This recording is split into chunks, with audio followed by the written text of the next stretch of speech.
Hi friends, అందరూ ఎలా ఉన్నారు? నేను శివ ఫ్రమ్ కెనడా. సో ఈరోజు కెనడాలో స్నో పడుతుంది, చాలా బ్యూటిఫుల్గా ఉంది. సో ఎవ్రీ ఇయర్ స్నో అనేది మామూలుగా లాస్ట్ ఇయర్ మాత్రం ఐ థింక్ డిసెంబర్ ఎండ్లో వచ్చింది. ఈ ఇయర్ మాత్రం చాలా తొందరగా నవంబర్లోనే స్నో పడుతుంది. ఇప్పుడు ఇక్కడ చూసారంటే మొత్తం నిన్నటి వరకు ఈ ప్లేస్ చాలా పిల్లలందరూ ఆడుకునే విధంగా ఉండేది, మొత్తం ఈరోజు కలర్ఫుల్గా మొత్తం స్నో అంత ఫుల్ అయిపోయింది. See the trees look so beautiful. ఈ ట్రీస్ని మామూలుగా ఇక్కడ వీళ్ళు కెనడా క్రిస్మస్ ట్రీ అంటారు. క్రిస్మస్ ట్రీలో మామూలుగా యాక్చువల్గా లీవ్స్ అనేవి ఫాల్ అయినప్పుడు అన్ని చెట్ల లీవ్స్ ఫాల్ అవుతాయి, కానీ ఈ ట్రీస్ ఫాల్ అని సంబంధించిన లీవ్స్ అనేవి ఫాల్ అవ్వవు. సో అందుకోసం దీన్ని వీళ్ళు క్రిస్మస్ ట్రీగా పెట్టేసుకుంటారు. ఇంకా యాక్చువల్గా నీకు అక్టోబర్, నవంబర్, డిసెంబర్ దాటిన తర్వాత ఈ స్నో అనేది కంటిన్యూగా స్నో స్ట్రామ్ ఒక 5 days, 6 days, 7 days, ఒక 10 days కంటిన్యూగా వచ్చిందంటే ఇక్కడ ఉన్న వాళ్ళు ఇంట్లో నుంచి బయటికి రారు. ఏజ్ ఉన్న వాళ్ళు కొద్దిమంది ఈ స్నోకి ఇంట్లో ఉండడం వల్ల డిప్రెషన్ ఫీల్ అయిపోయి బయటికి రాకుండా హెవీ డ్రింకింగ్ అడిక్ట్ అవుతున్నారు, డ్రగ్స్కి అడిక్ట్ అవుతున్నారు. తర్వాత ఇక్కడ ఈ స్మోకింగ్, గాంజా, వీడ్ సంథింగ్ ఇలాంటివన్నీ ఇక్కడ ఉన్న వాళ్ళు తీసుకుంటూ ఉంటారు. దానివల్ల ఇక్కడ చాలా యూత్ డిప్రెషన్కి వెళ్ళిపోయి, అందుకే నీకు కెనడాలో చాలా డిప్రెషన్స్, సూసైడ్స్ అనేవి ఒక్కొక్కసారి ఎక్కువగా జరుగుతుంటాయి. అందులో యూత్లో ఇదే సేడన్ కాలేజ్. ఇక్కడ స్టూడెంట్స్ అందరూ వచ్చి మొత్తం మన ఇండియా నుంచి వచ్చి ఇక్కడ జాయిన్ అవుతుంటారు. ఇక్కడ అయితే పార్ట్ టైం జాబ్స్ అనేది విజిట్ దొరుకుతాయని చెప్పేసి అవుతుంటారు. ఇక్కడ జాయిన్ అయిన తర్వాత ఈ ఓపెన్ ప్లేస్లోకి వచ్చి కూర్చొని అప్పుడప్పుడు టీ తాగి, మీకు మొత్తం ఇది పార్కింగ్ ఏరియా. ఇప్పుడు కూడా మొత్తం వాళ్ళు నాకు తెలిసి కార్లన్నింటినీ నైట్ నుంచి ఇక్కడే పార్క్ చేసిపోయారు, లేకుంటే మార్నింగ్ వచ్చి పార్క్ చేశారు. మొత్తం పార్క్ చేసిన తర్వాత కార్ మీద అంతా వైట్ కలర్ స్నో అంతా మొత్తం ఇవి ఛార్జింగ్స్. సో ఇక్కడ పార్కింగ్లో మొత్తం ఈ ఎలక్ట్రిక్ వెహికల్స్ అన్నింటికి ఇక్కడికే వచ్చి స్టాప్ చేసేసుకొని ఇక్కడే ఛార్జింగ్ పెట్టడానికి ఇక్కడ మల్టిపుల్ పోర్ట్స్ ఉన్నాయి. వాటికి ఛార్జ్ చేసుకోవడానికి ఇక్కడ 1, 2, 3, 4 పోర్ట్స్ ఉన్నాయి.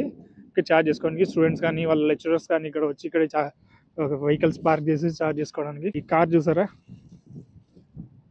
ఈ కార్లో మొత్తం స్నో అంతా నిండుకుపోయింది, ఏం కనిపించట్లేదు, మొత్తం అంత కప్పకపోయింది. ఇక్కడ ఎమర్జెన్సీ అనే ఒక ప్రతి ఈ పార్కింగ్ ఏరియాలో ఎమర్జెన్సీ అనే ఒక నెంబర్, ఒక పోల్ ఉంటుంది. ఇక్కడికి వచ్చి జస్ట్ బటన్ చేస్తే ఇక్కడ చూసారా, ఇది ఎమర్జెన్సీ పాయింట్. ఇక్కడ ఏమైనా ఇష్యూస్ వచ్చినా, నీకు సడన్గా ఎవరిని కాంటాక్ట్ చేయాలో తెలియకపోయినా ఇక్కడికి వచ్చేసి నువ్వు ఎమర్జెన్సీ పాయింట్ ఈ బటన్ వచ్చేసినావు అంటే ఇక్కడ పోలీస్ ఆటోమేటిక్గా అలర్ట్ అయిపోయి ఇక్కడికి వచ్చేస్తారు. ఇది ఎమర్జెన్సీ పోల్ అనమాట.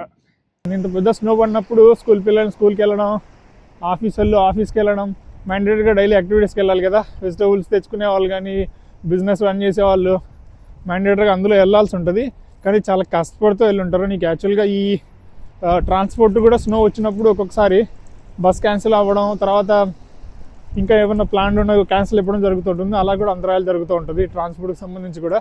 అది కూడా ఒక ప్రాబ్లం ఉంటుంది స్నో ఉన్నప్పుడు. అదేవిధంగా స్నో వస్తే ఇంకో ప్రాబ్లం అంటే ఇంటి ముందు, ఎగ్జాంపుల్ హౌసెస్ ఉంటాయి కదా, హౌస్ ముందు ఒక్కొక్కటి 5 feet 6 feet అనేది మోకాళ్ళ వరకు స్నో వచ్చి ముందర ఉండిపోతుంది. ఇక్కడ ఉన్నది ఏంటంటే ఎవరి ఇంటి ముందు స్నో వాళ్ళే అనేది క్లీన్ చేసుకోవాలి. నువ్వు స్నో అనేది క్లీన్ చేయకోకుంటే పోలీస్ వాళ్ళు వచ్చేసి నీకు ఫైన్ వేయడం కూడా జరుగుతుంది. ఎందుకంటే నీ హౌస్ నువ్వు మెయింటైన్ చేయట్లేదు అని.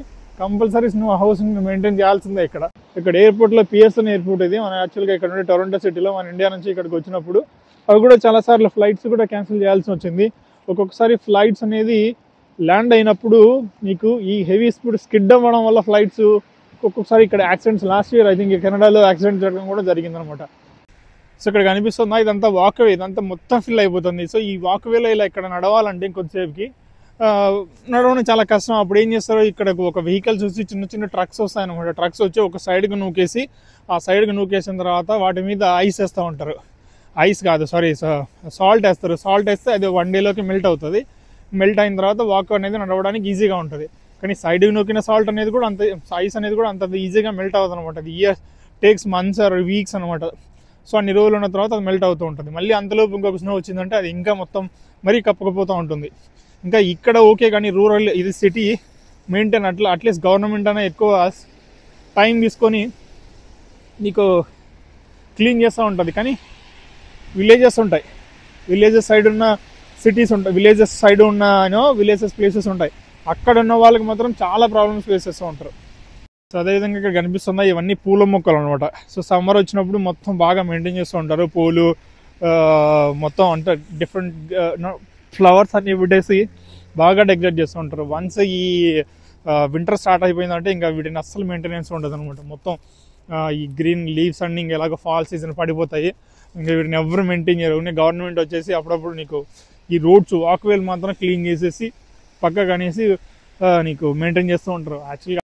అలాగే ఇంకొకటి చూసుకున్నారంటే వీళ్ళకి వచ్చే ఈ ప్రాబ్లం ఏంటంటే ఈ వింటర్ అవ్వగానే ఎవరు హౌసెస్ అనేది మూవ్ అవ్వరు. ఒక నీకు హౌస్ నుంచి ఇంకో హౌస్ కానీ రెంట్ కానీ దీనికి ఏదానికి మూవ్ అవ్వరు. ఎందుకంటే ఈ స్నోలో మీకు ఒక హౌస్ నుంచి ఇంకొక హౌస్కి మూవ్ అవ్వాలంటే అస్సలు ఇంట్రెస్ట్ చూపించరు. కాబట్టి మోస్ట్లీ సమ్మర్ ఎప్పుడైతే 3 months ఇక్కడ సమ్మర్ వస్తుందో ఆ టైంలోనే నీకు హౌసెస్ అనేవి వీళ్ళు మూవ్ అవ్వడానికి ట్రై చేస్తూ ఉంటారు అనమాట. ఈ వింటర్ వచ్చిందంటే ఇంకా మూవ్ అవ్వనేది అవ్వరు. అందువల్ల రియల్ ఎస్టేట్ అనేది కంపల్సరీ డౌన్గానే ఉంటుంది. Real estate in the sense నీకు హౌస్ సేల్స్ కానీ రెంటల్ మూవ్స్ కానీ ఇలాంటివన్నీ ఈ విధంగా ఎకనామికల్గా కెనడాకి వింటర్ వచ్చినప్పుడు ప్రాబ్లంగా ఉంటుంది. యాక్చువల్గా మెయింటెనెన్స్ అనేది ఛార్జెస్ ఎక్కువ ఉంటుంది, ట్రాన్స్పోర్ట్ ఛార్జెస్ కూడా ఎక్కువ ఉంటుంది. నీకు ట్రాన్స్పోర్ట్ బస్ ఇంజిన్స్ అనేవి చాలా కూల్ అయిపోతుంటాయి, ఒక్కొక్కసారి నడవు. సో విధంగా బస్ క్యాన్సిలేషన్ జరుగుతాయి కదా. సో హై పవర్ కోసం నీకు హై పెట్రోల్ ఛార్జెస్ కానీ సో ఇవన్నీ మొత్తం ఎక్స్ట్రా బర్డన్ ఫర్ గవర్నమెంట్ కూడా క్లీన్ చేయడం అంతా మొత్తం. ఇంతకుముందు చెప్పినట్టుగా ఇక్కడ ఈ స్నో అంతా పడి ఈ స్ట్రోమ్ అంతా అయిపోయిన తర్వాత ఈ సిటీ వాళ్ళు మొత్తం నీకు వాటర్ అంతా స్ప్రెడ్ అవుతుంటుంది, వెహికల్స్ పోవడానికి ఇబ్బందిగా ఉంటుంది. మొత్తం ఎంటైర్ సిటీ అంతా మనకు ఇదేంటి సాల్ట్ అనేది చల్లుతారు రోడ్ల మీద. సాల్ట్ చల్లితే కనీసం వే ఉంటుంది కదా వాక్వే, ఆ వాక్వేలో అనేది స్నో అనేది అంతా నీకు మెల్ట్ అయిపోయి వాటర్ లాగా మెల్ట్ అయిపోయి కొద్దిసేపుకి వాటర్ అంతా ఆవిరైపోయి లేకుంటే డ్రైనేజ్ లేకనే వెళ్ళిపోతుంది అనమాట. సో ఆ విధంగా వాక్ నడవడానికి కానీ వెహికల్స్ వెళ్ళడానికి కానీ ఈజీగా ఉంటుంది. సో మొత్తం సిటీని అంతా ఈ కెనడా గవర్నమెంట్ అనేది మెయింటైన్ చేయాల్సి ఉంటుంది స్నో వచ్చిన ఇమీడియట్గా. And at the same time ప్రతి parking place, road place, vehicles వెళ్ళేసి స్నో అంతా ఒక సైడ్కి మూయాల్సి ఉంటుంది. ఒక్కొక్కసారి 5 meters 10 meters అంటే మనకి నడుముల వరకు స్నో వస్తే దాన్ని ఎలా క్లీన్ చేస్తారు వాళ్ళు, ఎంత డిఫికల్ట్ ఉంటుంది, ఎంత మ్యాన్ ఫోర్స్ అవసరం ఉంటుంది. సో ఇట్స్ అంత ప్రాబ్లమ్స్ అనేది వీళ్ళు ఫేస్ చేస్తారనమాట. ఇంకా నా వెనకాల కనిపిస్తుంది చూసారా బిల్డింగ్, దాన్ని సెలబ్రేషన్ మాల్ బిల్డింగ్ అంటారు. సెలబ్రేషన్ మాల్ బిల్డింగ్లో మనకి యాక్చువల్గా ఇక్కడ కెనడా డే జరిగినప్పుడు ఫైర్ వర్క్స్ అనేవి జరుగుతుంటాయి. సో కెనడాకి సంబంధించిన ఫైర్ వర్క్ ఒక షార్ట్ దాంట్లో పెట్టాను, ఒకసారి చూడండి. సో కెనడా డే రోజు వాళ్ళు నేషనల్ యాంథమ్ చేసి వాళ్ళ ఫ్లాగ్ హోస్టింగ్ అని, సో అక్కడ అకేషన్స్ మార్నింగ్ నుంచి ఈవినింగ్ వరకు అకేషన్స్ వేసి అక్కడ ప్రోగ్రామ్స్ రెడీ చేస్తూ ఉంటారు. ఈవినింగ్ నైట్ 12 o'clockకి 10 o'clockకి మొత్తం పిల్లలు పెద్దలు కెనడా వాళ్ళు అందరూ అక్కడికి వెళ్ళేసి ఫైర్ వర్క్స్ మొత్తం సెలబ్రేషన్స్ చేస్తూ ఉంటారు. ఇప్పుడు స్నోలో మాత్రం చాలా బ్యూటిఫుల్గా కనిపిస్తుంది అది కూడా. సో అక్కడ ఒకటి స్క్వేర్ షేప్లో ఒక బిల్డింగ్స్ కనిపిస్తున్నాయి చూసారా. సో బిల్డింగ్స్ ఏంటంటే రీసెంట్గా మేము వచ్చిన తర్వాత కట్టడం స్టార్ట్ చేశారు జిగ్జాగ్ షేప్లో. సో అక్కడ దాన్ని ప్రెస్టీజియస్గా ఈ ఇయర్ అనేది లాస్ట్ 2 years నుంచి కట్టాలని చెప్పేసి కెనడాలో బిల్డింగ్ని కట్టారు. అది ఐ థింక్ 70 floors ఏమో ఉంది. I think now tallest building in మిస్సిసాగా city.